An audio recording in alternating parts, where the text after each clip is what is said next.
Hey art nerds, I've got a quick fire review. These are the Ohuhu watercoloring brush pens. This is a set of 6 in 6 different sizes. I picked these up from Amazon for $8.99 on Prime shipping, and I picked these up to use for another project that you guys are going to have to keep an eye on this channel to check out. This 6-piece set comes with 3 rounds and 3 flats.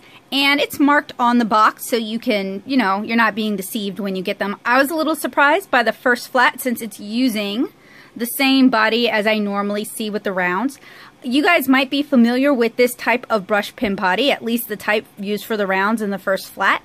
I've had pretty good success with this type of brush pen body in the past. It's very similar to the Daiso brush pen or the brush pen used for Sketchbox Signature. And it's kind of a little bit distinct from, say, the Niji or Kuretake water brushes, and it tends to be used for cheaper water brushes. The flats use the same body as the Jerry's Artorama Polar Flow water brushes, and I've actually had problems with those leaking and problems with those, the bristles disintegrating, falling into the body. So we're going to see if the Ohuhu ones are made any better than the Jerry's Artorama ones, although I have pretty high hopes for the Sketchbox Signature type bodies here on the left.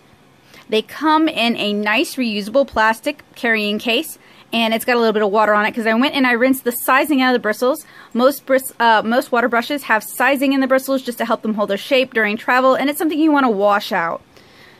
Inside the carrying case, there are dividers to help keep your water brushes from all bunching up together, and these can be used to hold liquid inks or water. If you're using liquid inks, I highly recommend you put a little bit of silicone grease, like plumber's grease, along the interior threads of your water brushes. That's going to help prevent the ink from leaking out.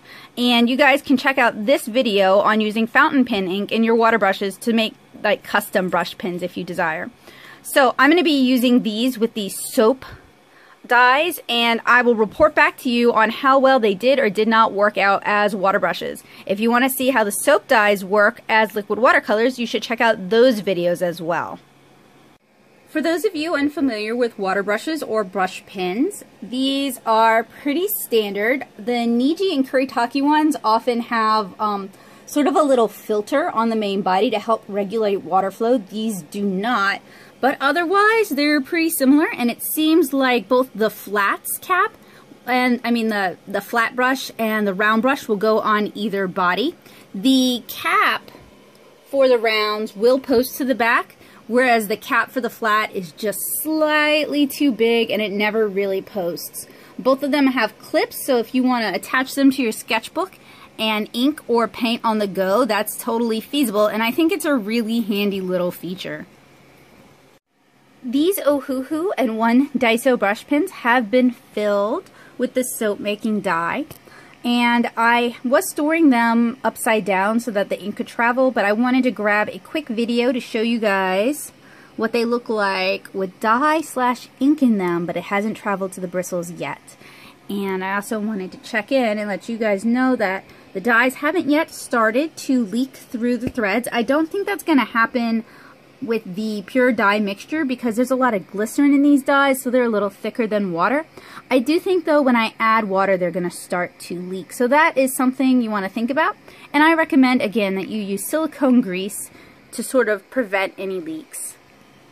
So I tried a little test with these Ohuhu brush pens. I had them standing vertically in a toilet paper tube, or rather it was a paper towel tube, to see if gravity would pull the ink down for me. Unfortunately that didn't work, so what I ended up doing was the few gentle squeezes. I wanted to avoid doing that because I tend to always over squeeze and then end up with like a bunch of ink, dye, or water in the cap or kind of leaking all over the place, like through the threads. So unfortunately I did have to give it a shot.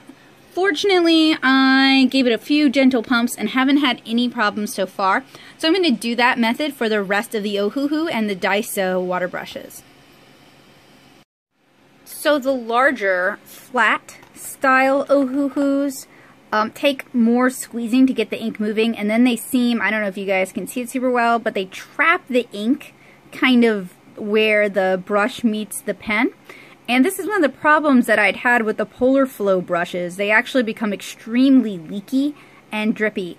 And I honestly wish they wouldn't make these kinds of brushes in this style until they can solve that problem, because it seems to be a pretty pervasive problem with that type of brush pen.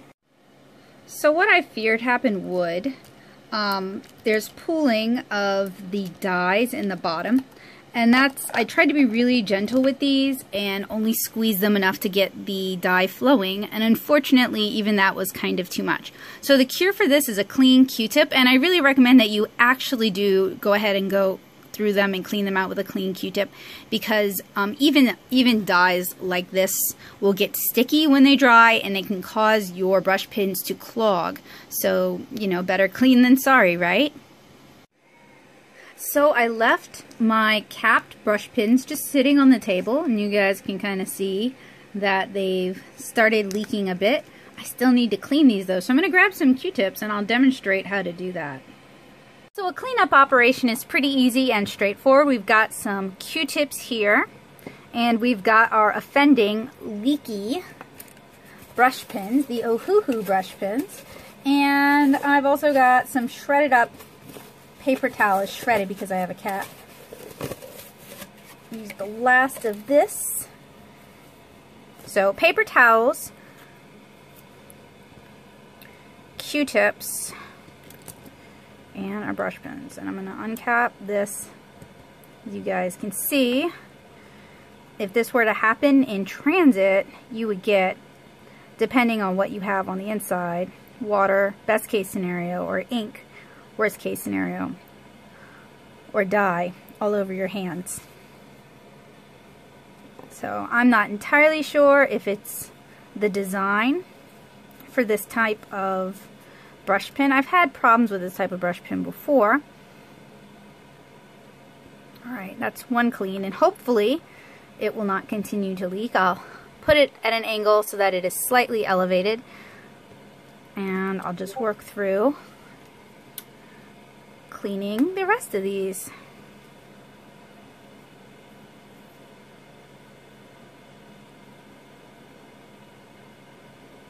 This actually works as a better, like less leaky solution, this type of head, rather than the big.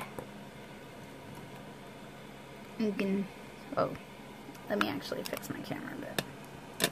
Not focusing on what I wanted it to focus on. These big ones seem to leak a lot.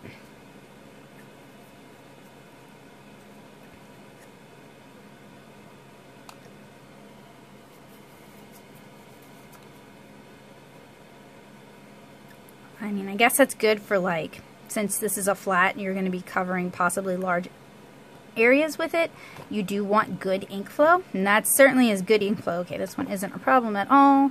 This one doesn't look like it's a problem. This one also looks okay. That's the Daiso one, and then this one has a little bit. So the larger they get, the more they're prone to dripping and leaking, it seems. But the ones that are the biggest problems are the ones with the big, see the orange is starting to leak again. And I was thinking, now we haven't had any leaking in the threads yet, but I also haven't added water. This is just the soap making dye. So it'll be interesting to see if anything changes once we add water. Okay, so this was a little swatch test to test out these dye-based soap dyes. How redundant, these water-based soap dyes. And all of the brush pins, Ohuhu and Daiso included, performed really well.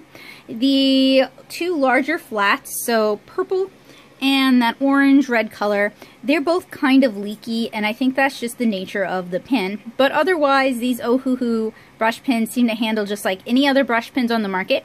And if you're looking for a set of multi-size water brushes, this could be a really good option for you. And they're a little bit more affordable, at least in the US, than the Niji and Kuretake or the Derwent or the Faber-Castell, like all the other sort of branded options. These are a little bit cheaper than that. Now, if you have a Daiso in your area, skip that and go to Daiso. You can get them in a uniform size, and you can get a lot of them for about $1.50, which would cost more than the Ohuhu ones, but you can skip out on these two larger flats, which just don't perform very well. So that was my review of the Ohuhu water brushes. It is a 6 brush set available in size 01, 02, 03 round, 04, 07, and 10 flat. And I couldn't really tell you guys what those are even intended to measure because there doesn't seem to be a direct correlation. So thank you guys so much for watching this quick review. I hope you guys found it helpful, useful, and informative, and I hope you'll stick around and check out other reviews on my channel. Have a great day, guys. Bye!